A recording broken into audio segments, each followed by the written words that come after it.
Hey, I'm Stephanie Rublitz. Welcome back to my channel. Today we are talking about 8 strategies to help you get back your creative motivation.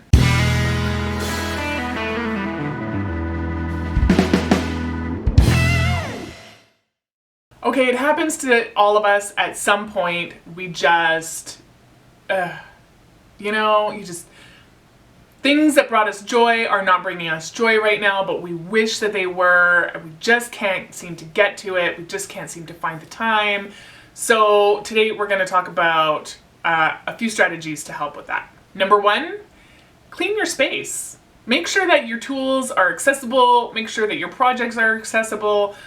It's such a barrier if every time you think about going in to create, if your space is a mess and you have to think about organizing it or cleaning it first, set a separate time aside for that. Don't make it like when you're wanting to do something. Just get your space sorted out so that it is ready for you, and then when you finish creating, make sure that you tidy your space again. Number 2, go through your stash. I can't be the only one who forgets what I have. And sometimes you just need like that reminder of like, oh yeah, I forgot that I bought this fabric or that I have that paper or whatever your craft is. Go through your stash, your tools, and just see if anything kind of inspires you. Or maybe there was a project that you intended to do that you got all the supplies for that you forgot about, and now maybe that project would be super fun. Number 3, quick wins. Find yourself a quick win. What's a quick win? It's something that you can complete in the space of a day or maybe the space of an hour. If your projects typically take you a ton of time, then sometimes just getting over that hurdle of, oh, I don't have time, can be enough to kind of make your feet feel like they're stuck in the mud. So find something that you can do quickly, that you're gonna feel good about it, and having that feeling of completion is enough to really just get your motor going sometimes. Number 4, learn or perfect a new skill. Are you somebody who, like, you see sewing patterns maybe and you're like, oh, I'd love to sew that. Oh no, it's got buttons. Oh, I would love to make that. Oh, but it's got a zipper. If there are things that hold you back from doing something because you feel like your skill level is not there, then level up. Get yourself some scrap fabric, or whatever your craft is. If you're a carpenter, get yourself some scrap wood. If you want to work on wood burning, or you want to work on carving, or if you're a painter, get yourself a cheap canvas from the dollar store that you're not going to be wasting a bunch of money on. Find something that you're like, okay, I need to perfect that brush stroke. I need to perfect that buttonhole. I need to perfect that wood burning technique. I need to perfect that carving. And just practice on something that doesn't cost you a ton of money, that doesn't matter if it turns out or not, and just practice and perfect that one skill. Because when you do that, number 1, you're going to be motivated because you've just improved that skill. And number 2, you're not going to be turned away from projects that have that requirement anymore, and you'll have leveled up, and it's a great feeling. Number 5, get a new tool. Now, I'm not saying go out and spend a ton of money on some new fancy sewing machine or a new set of carving knives or whatever your thing is, but could you get a new foot for your sewing machine? I just got a set of like 4 rolled hem feet off Amazon for like $10. I'm super excited, and I'm rolled hemming everything now, just all of the things. But my husband always says that there's nothing that has improved his guitar playing like when he's gotten a new guitar. Obviously, we can't afford to go out and get a new guitar every time he doesn't feel like playing, but he can swap guitars with a friend, or he can get a new capo or a new finger slide. There are other ways to kind of go around it without spending a ton of money, but try and getting a new tool and it'll get you excited again. Number 6.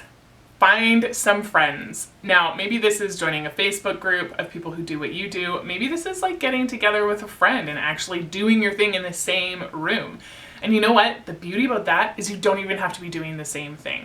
If one person likes art journaling and the other person likes painting, or one person likes sewing and the other person likes knitting, just having somebody around to chat with, to talk about your project, let them know what you're doing. Heck, even getting together in a coffee shop and taping together sewing patterns or something like that with a friend. Just making it more communal and making it about connecting with people, that can do you a world of good. Number 7, set yourself a challenge. For those of you who don't know, my entire like YouTube channel's existence came out of a challenge that I set for myself. I wanted to have clothes that fit me properly, that I wanted to wear, and I just wanted to spend an entire year where I focused on doing this thing. And one of the reasons I started my channel was to hold myself accountable. I thought, if I'm putting it out there, then I'm more likely to actually complete my challenge. So my challenge was to completely reform, reface, refashion my entire wardrobe in 1 year before I turned 40. It remains to be seen how close I'm gonna get, but I may not finish my whole wardrobe in a year, but I will have spent an entire year doing the thing that I said I wanted to do for an entire year. I will have spent an entire year increasing my skill set in sewing, just producing more things that I'm proud of, and it has helped me sort of stay on track with it. I think there probably were a few times that I might have just been like, if I hadn't set myself a challenge. If I have a challenge, then I want to finish that challenge.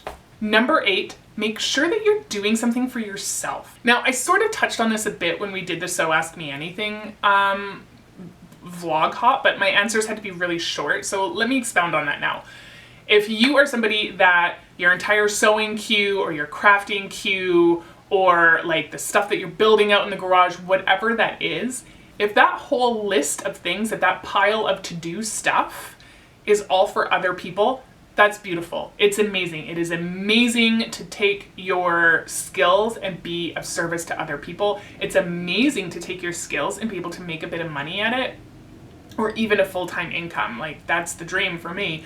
But do not feel like you have to justify doing a thing that brings you joy by making them in service to other people. It's beautiful to do it, but do stuff for yourself too. Do things that just make you happy, and that can sometimes be enough to get you back on track. And my one bonus tip is, side note, you know why YouTubers do bonus tips? It's because we've already recorded our intro and then we thought of another thing. Bonus tip, and it is that it's okay to take a break. It's okay to just lose steam every once in a while and need to recharge your battery on something else. That said, though, there's a caveat to that.